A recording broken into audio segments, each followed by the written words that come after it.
이재명 대표가 오늘부터 지금 이제 재판이 시작됐는데 또 다른 하나 논란이 빚었던 것이 이해 충돌 가능성이 있는, 그러니까 우리 해군의 군함을 납품하는 회사의 주식을 2억 3천만 원어치를 가지고 있다가 이제 그것을 문제가 되니까 바로 그날 팔아치웠다면서요. 물론 대한민국 자유민주주의 국가고 자본주의 국가고 대통령부터 초등학생까지 다 주식 구입도 하고 팔 수도 있고 하는 겁니다. 그 본질적인 자유를 부인하려는 것은 아닙니다만은 이재명의 경우에는 조금 다릅니다. 대통령 선거에 출마했던 사람이 대통령 선거가 끝나자마자 이 사람은 인천 계양을에서 국회의원 보궐선거에 출마하겠다고 이제 그러고 있는 사람이었습니다. 그 기간 동안에 대통령 선거를 치르고 국회의원 보궐선거를 치르는 이재명 후보가 이 두 기간 동안에 주식 투자를 한 겁니다. 더더군다나 국회의원 선거는 거의 당선 가능성이 90% 이상일 때, 그리고 자기가 국회의원 선거에 당선이 되면 마음먹기에 따라서 당대표가 충분히 될 수가 있고, 당대표가 되면은 상임위원회를 자기가 골라서 갈 수 있는 그런 가능성이 90% 이상인 입장에서 방위산업체 주식을 2억 3천만 원을 산 겁니다. 이 사람 정말 아무 생각 없이 산 걸까요? 아니면 그 두 기업을 자기 영향력 하에 둘 수 있다는 생각이 일이라도 있지 않았을까요? 어떻게 보는 게 합당한 의심입니까? 그래서 많은 사람들이 기가 막혀 했습니다. 이재명 살 수 있죠, 주식. 그 사람이 대통령 선거 끝나고 나는 정계에서 은퇴합니다. 외국에 한 1년 나갔다 오겠습니다. 이러고 나가서 주식 사면 누가 뭐랍니까? 미국 주식도 사고 유럽에 있는 회사 주식도 사고 얼마든지 사라 하죠. 돈이 있으면은. 그런데 이런 은인자중의 시간을 갖지도 않고 바로 국회의원에 출마하겠다는 사람이 그 기간 동안에 주식을 산 겁니다. 그러자 이걸 참다 못한 전재수 의원이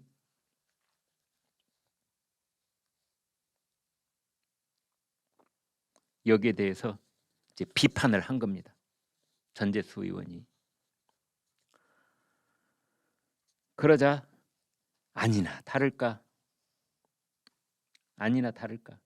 전재수 의원이 뭐라고 했냐면, 여기 있군요.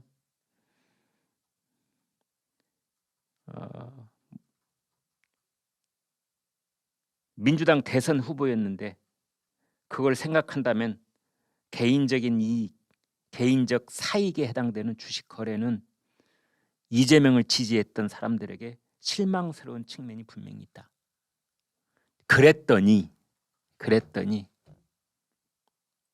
이제 이재명의 강성 지지자들이 이 전재수 의원, 이재명을 비판한, 주식을 가지고 있었던 걸 비판한 이 전재수에게 뭘 한다? 그렇습니다. 융단 폭격. 전재수 나쁜 놈, 감히 우리 명의를 건드리다니.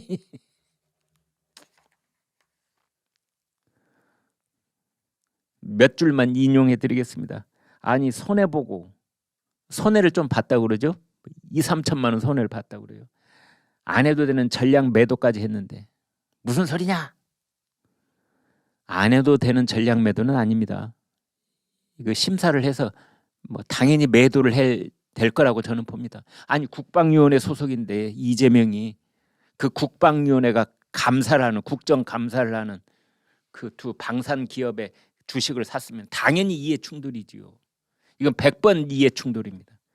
당연히 백지신탁하거나 팔아치웠을 거야 됩니다. 그러니까 이게 뭔가 진단이 잘못되고 있는 겁니다.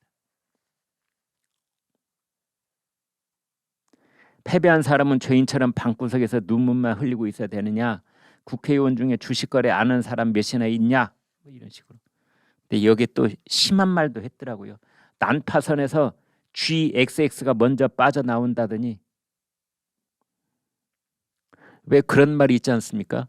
그 지진이 임박할 시점이 되면은 뭐 이 동물들이 먼저 피난을 한다든지 뭐 개구리가 어디로 뛰어간다든지 또는 난파선이 있으면은 그 선박 안에 있는 그 생쥐들이 먼저 그 배에서 뛰어내린다든지 뭐 이런 얘기를 하는 겁니다.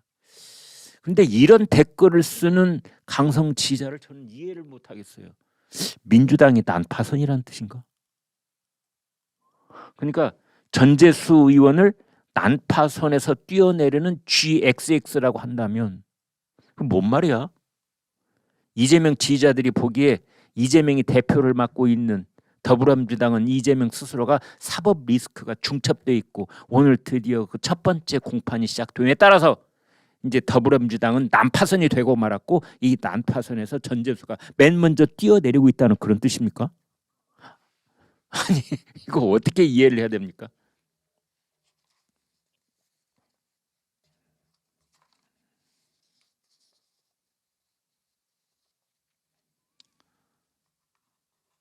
안민석 의원이 더불어민주당이 상당한 중진이죠. 안민 4선입니까? 5선입니까? 뭐 거의 당대표급인데 5선 의원인데요.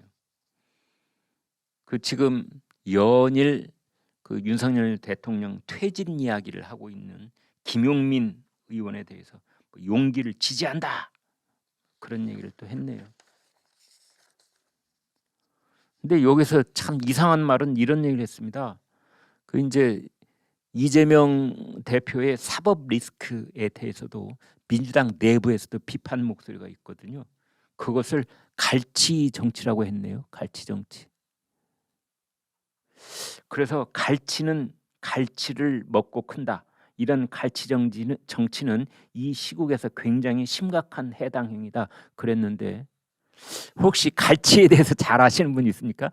갈치는 갈치를 먹고 사나요? 그렇습니까? 살모사는 태어나면 지 애미를 먹는다 그래서 살모사인데 갈치도 뭐 비슷한 뭐가 있습니까? 가시고기는 가시고기 수컷이 새끼를 이렇게 돌보다가 새끼들이 알에서 깨어나면 또 그 수컷 몸을 뭐 어떻게 한다 뭐 이런 얘기도 있던데 갈치도 그런가요? 잘 아시는 분 있으면 댓글 하나 올려주십시오. 어제 또 국감장에서 이런 일이 있습니다. 이거 해프닝이라고 해야 되나요? 아니면 어떤 실체적 분위기를 적나라하게 드러내는 일이라고 해야 될까요? 어제 국감장에서 서해 피살 공무원 사건과 관련해서 기동민 민주당 의원이 이런 말을 했습니다. 사람 한 분이 이대준 씨를 말합니다. 해수 공무원이었던 그 피살된 그 희생된 그분 사람 한 분이 북한의 군에 의해서 그렇게 무참하게 피해를 당한 것인데 그래서 저게 최고 존엄인가 하는 사람이 공식적인 사과까지 한 사안이다. 우리나라 헌법기관이 국회의원이 그것도 국장감사장에서 지금 보시는 것처럼 마이크 앞에서 김정은을 최고 존엄이라고 해버린 겁니다. 최고 존엄. 그러자 이제 민주당 위성정당 출신의 범야권 의원이 있죠. 조정훈 이렇게 말했습니다. 동료 의원님 발언에 대해 코멘트하는 게 매우 부담스럽습니다만은 방금 기동민 의원이 발언할 때 북한의 최고 존엄이 사과했다고 발언했습니다. 저는 그 발언은 매우 부적절하다고 생각합니다. 딱 꼬집었습니다. 기동민 의원은 전남 장성 출신이고요. 서울 성북을 지역구에서 2번 당선돼서 지금 재선 의원입니다. 서울특별시 시당 위원장입니다. 그러니까 꽤 중요한 위치를 차지하고 있습니다. 서울시당 위원장이니까요. 자, 여기서 이제 우리가 던지고 싶은 질문은 이겁니다. 여당 야당이 마주 앉아 있는 자리에서, 전 국민이 TV 카메라로 지켜보고 있는 자리에서 최고 존엄이라고 얘기를 해버렸는데, 자기들끼리 있는 자리에서는 과연 뭐라고 부를까? 이것은 부지불식간에 자기 속마음이 드러나온 것 아닐까? 부지불식간에 자기들끼리 그 분위기에 젖어서 했던 그 대화 방식이 그대로 드러나는 것은 아닐까? 이게 민주당 분위기를 반영하는 건 아닐까? 이런 식으로 꼬집는 댓글들이 많았습니다.